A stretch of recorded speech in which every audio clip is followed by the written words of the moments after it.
Bienvenue sur le podcast de nouvelledanse.com. Ici, on parle de danse, de danseurs sans retenue.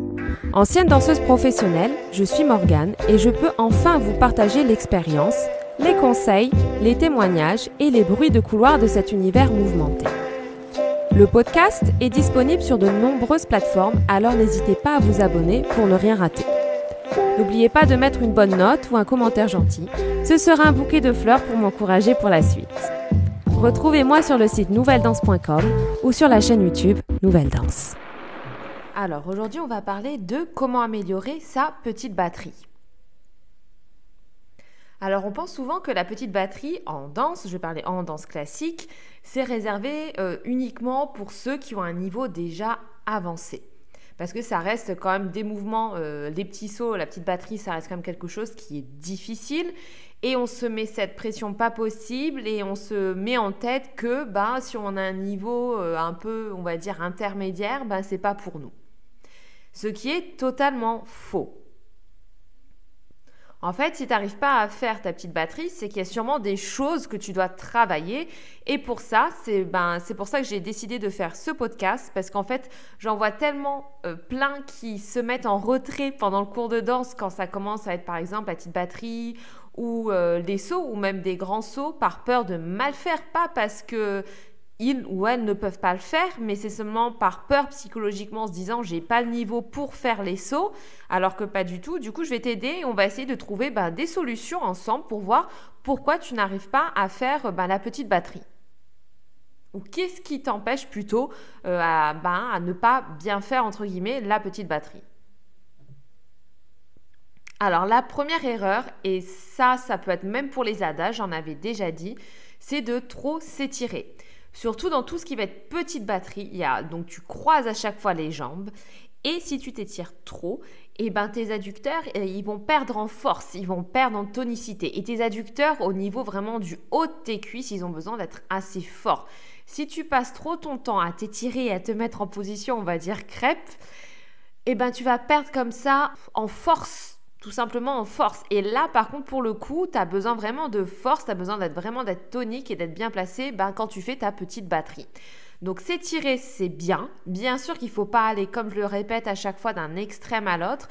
Mais par contre, si tu t'étires un petit peu trop, tu risques de perdre au niveau force et ça va justement te pénaliser dans tout ce qui est batterie. Quelque chose que je remarque souvent, et je pense que tu as dû le voir également, c'est de partir en arrière dans tes sauts. Hop, de partir trop cambré. Donc, pourquoi tu pars comme ça dans le cambré ? C'est souvent un manque de tenue au niveau de la ceinture abdominale, au niveau du haut du corps. Et le gros problème, dans la batterie ou même en général, je vais dire en règle générale en danse classique, c'est qu'on pense énormément aux petits détails, on pense énormément sinon aux jambes, aux coups de pied, à l'en dehors, à mettre les jambes au niveau des oreilles, mais on oublie vraiment la tenue, le haut du corps. Sans ça, sans un bon placement, et vraiment pour le coup je vais être très cash, mais c'est la vérité, sans un bon placement au niveau de ta ceinture abdominale, au niveau de ton dos, de ta musculature, au niveau du haut, tu ne pourras pas y arriver techniquement en bas, aussi bien pour d'autres exercices, mais là encore plus. De toute façon, les petits sauts et les sauts sont en fin de cours pour une raison, parce que ça reste un mouvement où il faut être bien échauffé et ça reste quelque chose de technique, d'un peu plus technique. Donc, tu peux voir que le cours de danse, ça va un peu crescendo et que tout ce qui est vraiment beaucoup plus technique sont vers la fin du cours. C'est pour ça que les sauts, on ne les aborde pas beaucoup avec un niveau débutant parce qu'il faut être bien placé et bien placé au niveau du haut du corps. Donc, si tu te balances en arrière, c'est que peut-être tu tiens mal au niveau de ton haut du corps, au niveau du placement. Tu le dois sentir également dans tout ce qui est petite batterie. Il y a les adducteurs, comme j'ai dit dans le point précédent, mais tu as aussi tout ce qui est fessier. Il ne faut pas lâcher les fesses. Si tu commences à sortir les fesses, à ne pas tenir au niveau des fessiers, tu risques aussi également de lâcher également au niveau de la ceinture abdominale, ce qui va faire que tu pars dans le cambré. Donc, il faut toujours bien tenir son haut du corps. Il y en a pour le coup qui vont être bien placés, un autre point qui peut t'aider également. Il y en a que je disais du coup qui sont sûrement bien placés au niveau du haut du corps, mais ils n'arrivent pas à bien croiser les jambes. Ça peut être aussi l'en-dehors qui te pose problème parce que tout ce qui est petite batterie en danse classique se fait bien entendu en dehors, ce qui rajoute une certaine difficulté.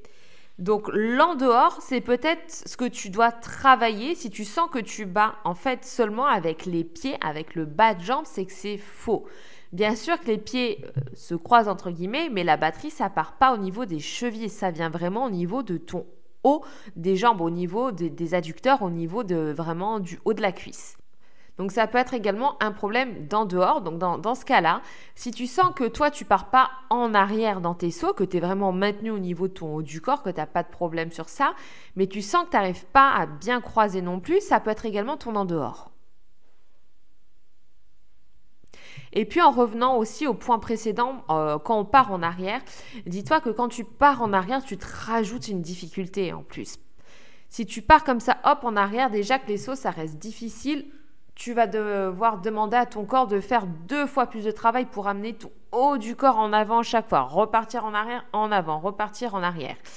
Et cette sensation, c'est cette sensation que je donne et que moi j'ai personnellement quand je fais des petits sauts, que tu as on va dire un tutu et que tu vas aller un petit peu au-dessus du tutu sans aller dans l'extrême trop en avant, mais tu vas légèrement au-dessus de ton tutu pour avoir le haut du corps légèrement en avant, ce qui te permet de maintenir également les abdos. Et essaie de penser à ça, d'avoir un tutu et de te pencher, mais vraiment légèrement, pas trop. Et tu me diras justement si ça t'aide. Un autre conseil, et ça pour le coup j'en parle aussi régulièrement, ça va être ton plié. Les pliés et surtout maintenant dans tes sauts, c'est un passage qui est vraiment très très important, c'est ta préparation et c'est ta réception. Sans un bon plié, tu ne pourras pas bien sauter. Ou en tout cas, tu pourras peut-être sauter un tout petit peu et après, à la fin de l'exercice, tu pourras pas bien sauter. Donc le plié, c'est très important, pense toujours, même si tu as des tendons courts, pense toujours à poser tes talons au sol. Tu vois, par exemple, j'ai des tendons courts, je suis née comme ça, mais je m'oblige quand même à essayer de poser un minimum mes talons au sol. Et crois-moi que le moment où j'ai travaillé beaucoup plus mes pliés, j'ai commencé à sauter beaucoup plus haut. Et ça m'a énormément aidé. Je sais que moi, à l'école, au début, j'avais des problèmes dans les sauts. Et le moment où justement mes professeurs, surtout je me souviens que j'ai eu un professeur homme pendant une année et il m'a aidé énormément dans les sauts parce qu'il voyait que je pouvais sauter, que j'avais la détente mais qu'il y a quelque chose qui manquait. Il m'a fait vachement travailler les sauts et avec les pliés parce que je manquais de pliés, de bons pliés. Et le moment où j'ai compris ça, eh ben crois-moi que j'ai pris beaucoup plus plaisir et que j'ai réussi à sauter beaucoup plus haut et plus longtemps. Donc, oblige-toi à travailler ça et même tu peux te faire toi tout seul. Doucement, tu te mets même en première position, tu plies, tu sautes, tu plies et tu restes réception, tu restes en plié. Et puis, tu tends tes jambes. Et après, pareil, tu plies, tu sautes, hop, tu ratterris, tu plies, tu restes. Et ça, tu fais ça doucement. Ça va t'obliger en fait à contrôler tes pliés et à apprendre à bien plier et à t'obliger à bien poser les talons au sol. Un autre point important, ça va être bien entendu ta respiration. Sans respiration, tu ne pourras pas enchaîner tout l'exercice et ça risque de mettre tes muscles même en tension. Et ce qui fait que tes muscles seront en tension, ce qui fait que ça va avoir un impact sur ton plié parce que tu ne pourras plus faire un bon plié si tu ne respires pas assez. Tu respires pas, ton pied il va être tendu, mais très tendu, de archi tendu. Du coup, sans un bon plié, tu ne pourras pas sauter. Donc, tu vois que c'est un circuit sans fin en fait. C'est pour ça que la respiration, ça va te permettre déjà de respirer. En respirant, tu pourras faire des exercices qui durent plus longtemps. Parce que qu'est-ce que je vois, de toute façon, c'est des fois après un compte de 8 ans, plus personne ne peut respirer et du coup, plus personne ne peut sauter. Si tu veux sauter longtemps et faire des exercices un peu plus longs, tu vas devoir contrôler ta respiration. Et crois-moi que après les petits sauts, ça va te paraître beaucoup plus facile et même après pour tes grands sauts. Surtout que la batterie, ça reste quelque chose qui est quand même plus difficile que des petits sauts parce que tu rajoutes une batterie en plus. Donc, c'est un élément qui est quand même encore plus technique que tes petits sauts, tes échappées ou quoi que ce soit. Donc, ça va te demander encore plus de force, encore plus de contrôle. Et pour ça, tu vas devoir justement respirer. Et si tu ne sais pas où respirer, fais des tests tout seul. Je sais que, par exemple, j'ai une amie qui respire comme ça. À ce moment-là, moi, ça va être l'inverse. Je vais respirer ici. Elle va pas respirer ici. Peut-être que tu as besoin de tester et tu as besoin d'une respiration qui est différente comparée à ton collègue de droite ou qu'à cette danseuse ou qu'au professeur même, hein.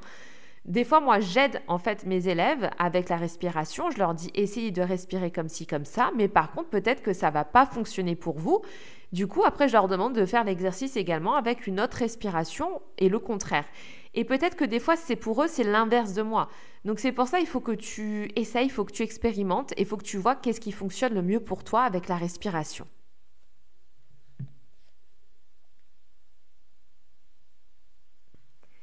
Et on va finir avec ce point qui me paraît important, c'est le stress, tout simplement. Le stress, ça peut te mettre des barrières énormes, donc c'est le mental. Comme je le dis, habituellement, le mental, c'est le plus important.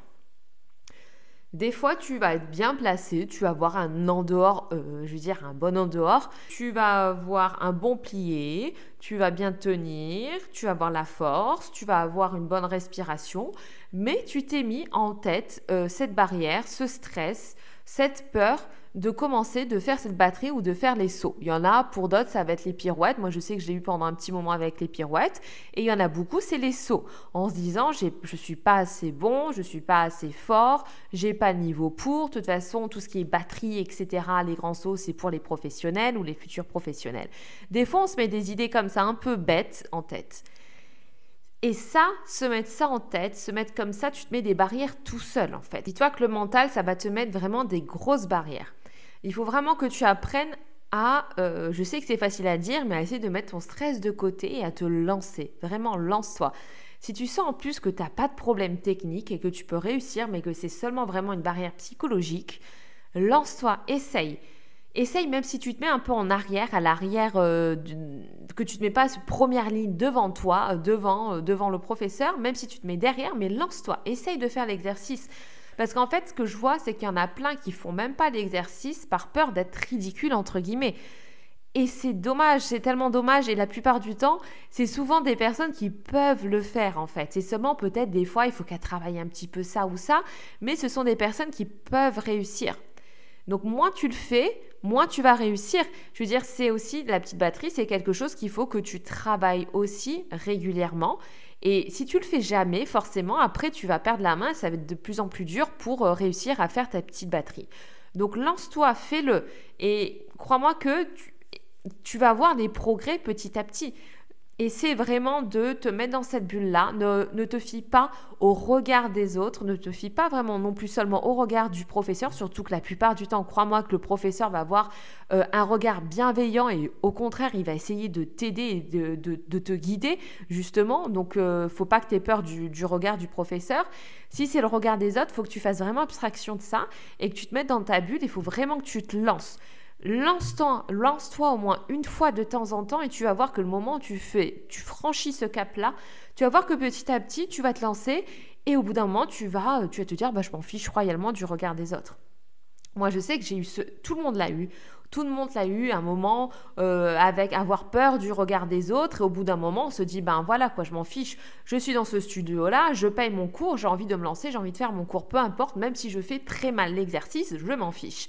Crois-moi qu'il y a des choses, j'arrivais pas à le faire. Et c'est pas grave, il faut un début à tout. Et après, à force de m'être lancée, à force d'avoir eu des corrections, justement, des bonnes corrections de professeurs, j'ai compris certaines choses. Et après, j'ai réussi à bien faire. Et après, j'avais plus peur d'aborder ces mouvements. Si tu te mets toujours en retrait, comme je dis, ça va être un cercle vicieux et tu vas jamais franchir le cap.